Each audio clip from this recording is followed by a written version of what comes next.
Where to start? You've all been fascinated about Barcelona story, and I wrote recently an article for the BBC in which I tried to put in a written form, in a medium-sized article, what it is that they are doing. You know, Barcelona is a derelict building, and you could change it and improve it little by little by raising a little bit of money and improving a floor and then another floor. Or, and that's the way that Laporta has gone, sell 2 floors, and with that money improve the other 2 or 3 floors and hope that you don't need to sell anymore because obviously your assets are becoming smaller. The problem they've got now is that they cannot register Koundé by selling another floor. They have to actually, with the floors that they've got, basically just improve them in a way that La Liga will be happy. What I mean by that is that basically Piqué will have to reduce his wages. They're asking Busquets to do the same, and they're going to have to sell Memphis Depay to Juventus, and perhaps Braithwaite and Umtiti somewhere else as well. Dest too. If that happens, then the wage cap will be reduced, in which case it will fit in, Koundé will fit in. But it's not as easy as that, as Piqué, it's negotiating his bid, is the most likely one that would happen. Busquets wants to finish his contract at the end of this season, and basically La Liga would not allow for the wages to be paid another year, and Depay could go to Juventus, but hasn't been finalized yet. That's what they're struggling with. So I'm sure this will be a story that we'll touch on again and again and again.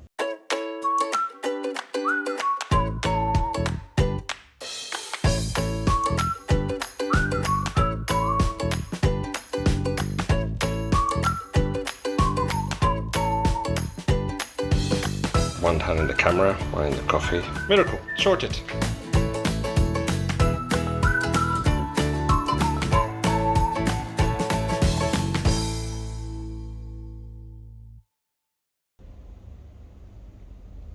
First coffee of the day. What else is going on? Casemiro, Manchester United have gone without a clear plan, I think.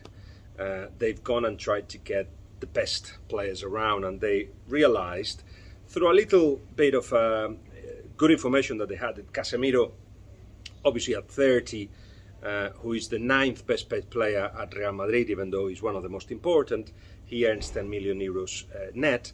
Basically, he will accept double that and a bigger contract. He's got until 2025 at Real Madrid, and United will offer until 2027. And Casemiro's thinking about it. Real Madrid, this is interesting. They are the envy of the market, especially at Barcelona in the Camp Nou. They envy how they sell players, how they got rid of Varane and nothing happened. Sergio Ramos went, nothing happened. They will get rid of Casemiro if he goes. The good thing is that Real Madrid have got a plan B if Casemiro goes, and Real Madrid have not closed the doors to his departure. They're saying it's up to the player. If he wants to go and we get 60, 70 million, more 70 than 60 of course, then they're happy to go. They've got a stadium to pay, etc. And quite clearly, at 30, Casemiro is still very important. In fact, he started the season really well, really sharp. But Tchouaméni, who's 22, more or less the same age as Casemiro when he came back from his loan to Porto, when Rafa Benitez brought him in, started playing him. Zidane had to admit that he was important, so continued with him, and then of course he grew to the level that he's in. Tchouaméni can do the same. He was bad, really poor at the weekend, to be honest, but still his mistakes didn't cost points. He lost possession a couple of times, and he will improve. We've seen how good he can be. So there is no fear, as Ancelotti called them, the Bermuda's Triangle, the trio that keep the ball and hide it away from the world. Kroos, Modric and Casemiro will be broken down, but Real Madrid are not scared to sell. But I hope that's not a replacement to De Jong. What I'm hearing is that Manchester United still want to negotiate with De Jong, start from scratch. He was not, the last offer was not accepted by De Jong. De Jong doesn't want to go. Manchester United are still in the market for him. But Casemiro, for Manchester United, for a Ten Hag style, it doesn't make sense. Ten Hag wants to pressure high, dynamism, basically just to be away from their own goal. Casemiro's happy to just be on the edge of the box, attacking together, defending together, and when it's open spaces, he struggles a bit. Okay, whatever, we will see. And the latest, of course, from what we're hearing in Spain is that Manchester United made an offer of 133 million for Joao Felix. Manchester United denies that.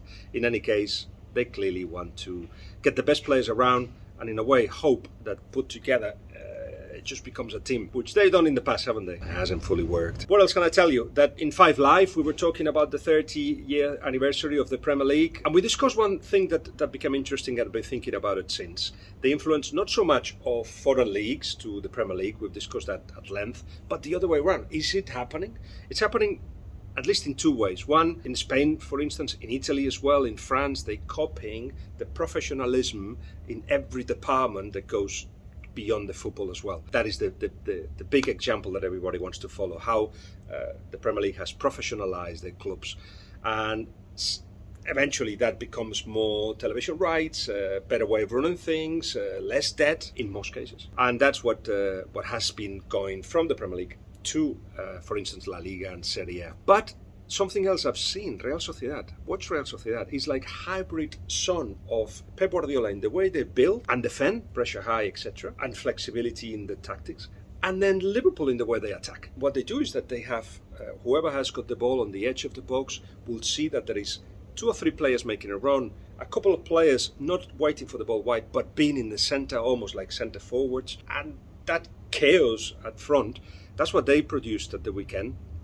And it seemed like it's copied from Liverpool. I've asked if Klopp is an influence to Imanol Alguacil, so if I hear, I'll let you know. By the way, Real Sociedad will be playing against Barcelona on Sunday, and that's my debut on ITV4, who will have 10 games of La Liga this season, and I'll be in the studio with Lauren, and I cannot wait. It's my return to open television, if you like, in the UK, after being in Sky, which is not open television, but you all have Sky. I have been doing stuff for the BBC, of course, like the interview with Messi, the interview with Mbappe, but as a pundit, I hadn't had the chance. So that's me returning to your screens, ITV4 on Sunday. That's the last game of Sunday. And let me show you as well what other games are on and where you can watch them, because now you can watch them in Premier Sports if you have it. You can watch it through Amazon Prime, and ITV4 carries 1 game too this weekend.